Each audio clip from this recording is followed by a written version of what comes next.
la ciencia, porque hay una cuestión ahí que tenemos con nuestro cerebro, ¿no? Que decimos muchas frases vinculadas a él, pero en realidad no tenemos mucha idea de lo que estamos diciendo, ¿no? Por ejemplo, no me anda el cerebro, ¿no? O se me quemaron las neuronas. Cabeza hueca. Hoy no hago sinapsis. Hoy no hago sinapsis. La sinapsis es bien usadita ahí. Sí. Bueno, el cerebro como uno de los órganos más importantes del cuerpo, ¿no? ¿Verdad? Digamos que si él no funciona, no funciona nada. Absolutamente nada. Por eso, para conocer más sobre este órgano, que también estamos conociendo la humanidad en general todo el tiempo, es un órgano absolutamente fascinante, que invitamos a Antonella Arrieta, magíster en neurociencias e investigadora. Muy buenas tardes y bienvenida a Despertinas. Muchas gracias. Gracias a ustedes por la invitación. Placer. Antonella, vamos a hacer una serie de afirmaciones, una cuestión media lúdica para hablar un poco de esto de los mitos verdaderos y falsos, de las cosas que creemos de nuestro cerebro. ¿Te parece? Dale. Bueno, usamos solo el 10% del cerebro. Bien. Falso. Falso. Sí, ya de entrada. Mirá. Sí. Y lo que hay que entender para entender que es falso es de qué es lo que dice este mito, ¿no? Entonces, este mito lo que plantea es que nosotros en realidad tenemos solamente una parte de nuestro cerebro en actividad y que el resto está silenciado. Y en realidad, bueno, es lo que pasa con los mitos, ¿no? Los mitos surgen en algún momento por interpretaciones equivocadas o descontextualizadas de algún hallazgo o de alguna cosa que alguien en algún momento dijo, y eso se va haciendo como una bola de nieve y se va estableciendo, ¿no? Y quedó establecido como si fuera una verdad. Y quedó establecido como un mito muy fuerte, que de hecho es tan fuerte que hay un estudio que muestra que le hacen preguntas a distintos profesores, maestros de distintos niveles, de distintos países, ¿no? De europeos, Sí. también de América Latina, de América del Norte, y lo que encuentran es que a todas las personas que les preguntan, el 50% de esas personas contestan que eso es así, que usamos solo el 10% de nuestro cerebro, ¿sí? ¿Y se sabe cuánto usamos? O sea, no es el 10, es mucho más, pero ¿cuánto se sabe? ¿Qué Usamos porcentaje? el 100% de nuestro ¿Ah, sí? cerebro. Sí, ¿En serio? lo que nosotros tenemos que pensar es que cuando nosotros hablamos, cantamos, bailamos o hacemos lo que hagamos, ¿sí? O soñamos, tenemos como una especie de mapa de actividad en nuestro cerebro. Entonces, en ese mapa tenemos regiones que van a estar más activas y otras menos activas, ¿sí? Y van a ir cambiando en función de las conductas que estamos teniendo, los comportamientos que estamos desencadenando. Entonces, en realidad, estamos con todo nuestro cerebro al máximo. Lo que pasa que es, dependiendo de la función, es qué circuitos, o sea, qué áreas van a estar activas, ¿no? Y hoy con las técnicas de ahora podemos ver que sí, que nuestro cerebro siempre está activo. Esa es la explicación de por qué a veces dicen que en determinadas disciplinas que tenemos partes de nuestro cerebro que no las tenemos desarrolladas del todo. Bueno, eso es... O su potencial desarrollado. Ahí está. Sí, eso que decís está muy bueno, porque si bien nosotros decimos que tenemos toda la capacidad de nuestro cerebro en funcionamiento, es cierto que aprendemos cosas y es cierto que mejoramos y que si entrenamos, ¿verdad? Podemos mejorar el rendimiento en una actividad o adquirir una nueva habilidad. Eso es así, pero eso no va de la mano con que tenemos un área que está silenciada. Imagínense, es como si estuviéramos en un videojuego y estuviéramos desbloqueando pantallas. Claro. Bueno, Pero hay un lugar no en es. la que no. Apagar la Claro. luz, decís ahí, ¿no? Apago la luz. Claro. En esa parte. Bueno, sigamos. Nacemos con un número fijo de neuronas y no se pueden regenerar. Bueno, eso es... vamos a decir que es falso, vamos a agarrarlo así. No. Qué Eso bueno, siempre me es muy dijeron bueno. toda la vida que si me mataba alguna neurona no me No volvía volvía, más. qué bueno entonces. Bueno, hay como... Es un mito como delicado esta frase, porque es verdad que sí, cuando nosotros en la fase como antes del nacimiento y en la infancia es muy común decir que bueno, el niño es como una esponja, ¿verdad? Que absorbe todo, y eso es porque lo que sucede es que está teniendo como todo el desarrollo y se están estableciendo esas conexiones, esas sinapsis, esas comunicaciones entre las neuronas se están estableciendo, y todo lo que no está como consolidándose se va eliminando, se va como podando, refinándose, y es como una limpieza de las sinapsis que hay, ¿sí? Y de las neuronas que no se están como enganchando en los circuitos. Después, en el adulto, hay algunas investigaciones que muestran que en algunas áreas asociadas, por ejemplo, a la memoria, hay una neurogénesis, pero hay otras investigaciones que ponen un poco en duda eso. Y la complejidad del tema tiene que ver con que, bueno, el estudio en humanos es muy complejo. Claro. Imagínense cómo estudiar eso en humanos. Entonces se usan muchas veces modelos animales que sí muestran neurogénesis en adultos. pero uno no puede hacer una extrapolación hacia un salto, ¿verdad? Claro. Tenemos que ir como con cautela. Pero bueno, otra vez de nuevo, el cerebro adulto sí va a poder ser plástico, sí va a cambiar, y no necesitamos que se generen nuevas neuronas para que eso cambie, para que eso mejore, para que adquirir un nuevo aprendizaje o habilidad. Claro, entonces no hay como una edad, por ejemplo, tampoco, ¿no? No. Porque nosotros, viste que es como que hay determinado momento de la vida que decimos, bueno, ya está. Claro. ¿Y no? No, es cierto que cuando somos más jóvenes, cuando somos niños y cuando hasta la adolescencia, tenemos como un pico ahí de esa plasticidad. Claro. Pero, indudablemente, luego podemos seguir adquiriendo y mejorando. ¿Que nos va a llevar más tiempo? Sí, pero bueno, podemos hacerlo igual y tenemos esa Está bueno capacidad. eso por la expectativa de vida que hay ahora, ¿no? Que es Exacto, mucha, entonces sí. está buenísimo esto. Bueno, vamos con otro. Las neuronas se queman. Bien, no, las neuronas no se queman.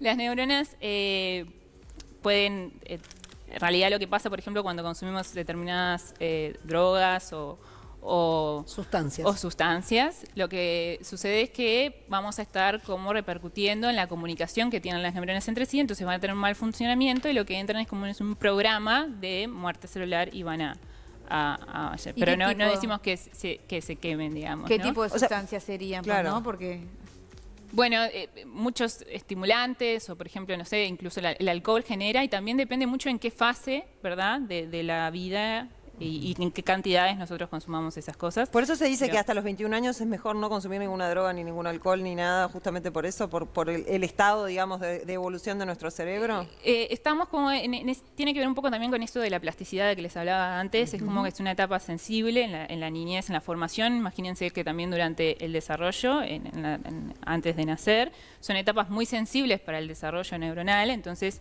ahí cualquier sustancia es muy sensible, ¿verdad? Entonces, un cerebro más robusto, más establecido, ya es capaz que menos susceptible a determinados fármacos o sustancias. es bravo lo que decís, porque justamente la adolescencia y todo es cuando nacen como todas las ganas de eso, de probar el alcohol, es como Sí. difícil preservar. Momento de experimentación, Sí, claro, digamos. claro. Yo lo aprendí por Balaguer, justamente en una cuestión que hicieron en el colegio donde iba mi hija, y a mí me llamó poderosamente la atención esa cuestión de hasta los 21 años no deberían consumir ni alcohol, ni drogas, ni nada, ¿no? Y es en esa etapa de experimentación, Claro. pero es en el momento en el que tu cerebro está terminando de generar algunas cosas que es importante no molestarlo, digamos. Claro, es como una etapa muy sensible, ¿no? A todos los factores, no solamente a las sustancias, sino también los factores ambientales. Sabemos que en la etapa de la niñez y en la etapa de la adolescencia son momentos También. críticos en la formación de la persona, ¿no? Y también, por supuesto,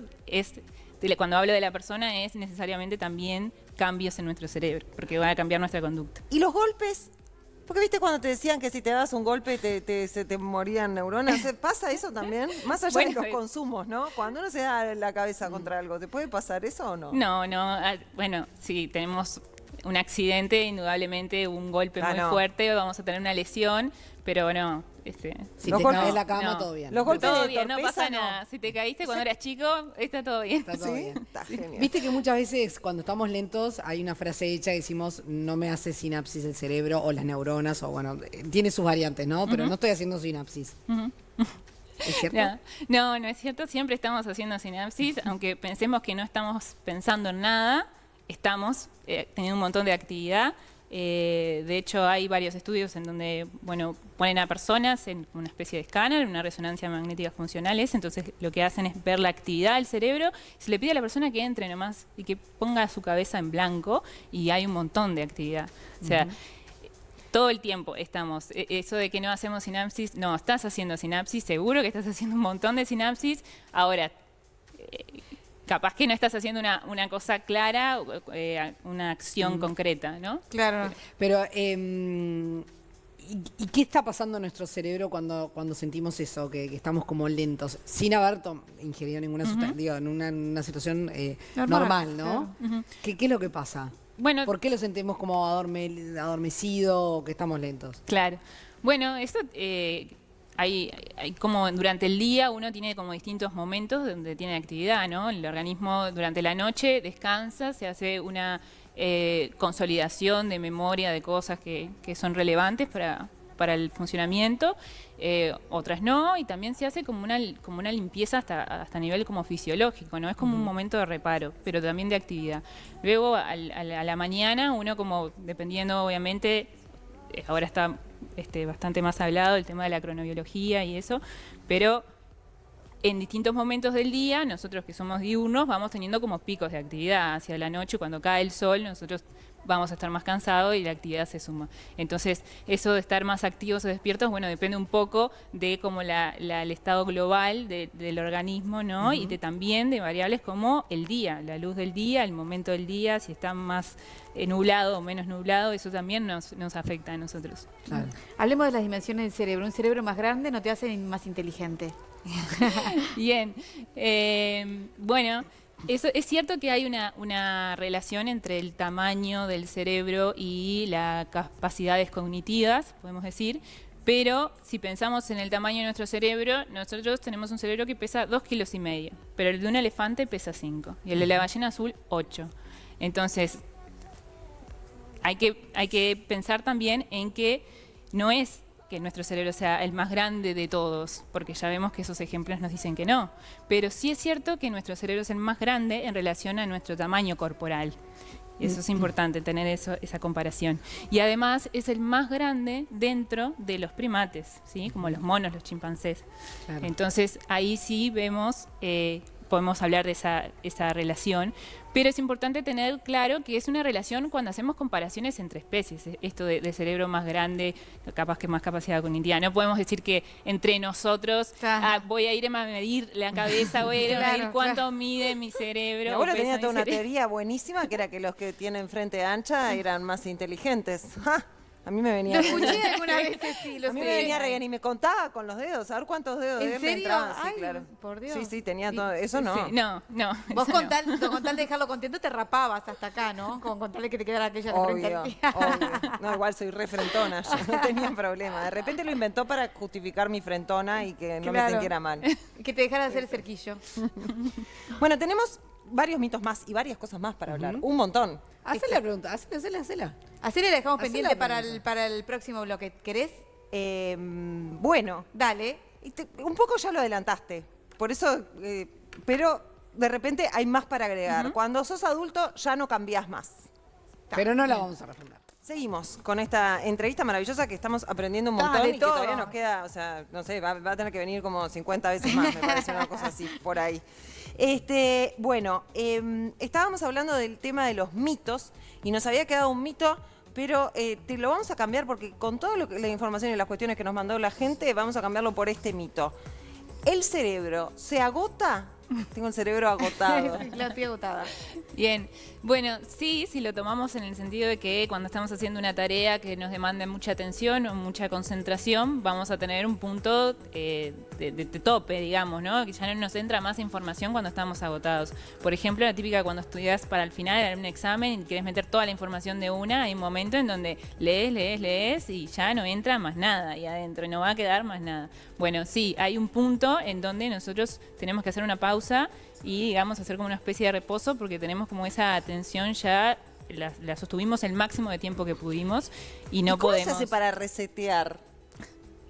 Para resetear y volver a... Claro, para arrancar. volver a tener espacio, digamos, o capacidad de seguir reteniendo más.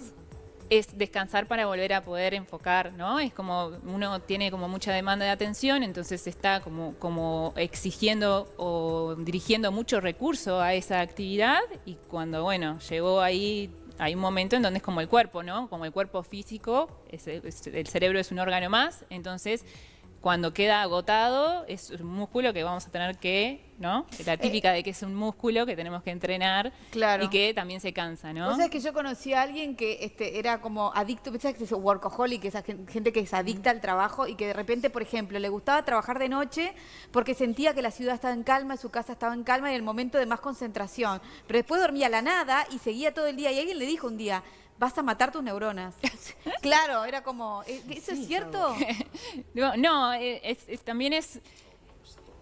Hay algunas cuando uno se satura, digamos, de información así y no logra descansar, esto que hablábamos del sueño, del reparo, es algo necesario que uno requiere, ¿no? Lo que pasa es que hay una variabilidad, algunos requerimos más horas, otros menos horas de descanso, algunos tenemos más tiempo de concentración, otros menos, algunos somos mejores en algunas tareas que requieren habilidad motriz y otros capaz que mejores en otro tipo de tarea como más abstracta. Claro. Entonces, varía mucho, ¿verdad? Pero lo que sí es necesario siempre es ese tiempo de reposo, de descanso, como de reseteo de alguna manera, que en realidad no es un reseteo de que queda todo apagado, sino que por el contrario lo que se hace es como preparar todo el escenario para después de nuevo estar horas viejo y querido recargue de pilas. Exacto. Sí, el agote ese, como en su momento se decía tanto, se hablaba del burnout, ¿no? De Ajá, quemado. exacto. Sí. ¿No? El síndrome del quemado, digamos. Sí. Sí, Bueno, fíjense que escribió una persona que quiere hacer esta consulta, a ver si esto es verdad. Dice que hace un tiempo leyó una noticia que decía que un estudio reveló que el cerebro de una señora de más de 90 años que había fallecido, se descubrió que con ese estudio que en su último tiempo había estado haciendo nuevas conexiones cerebrales que indicaban que había estado aprendiendo algo.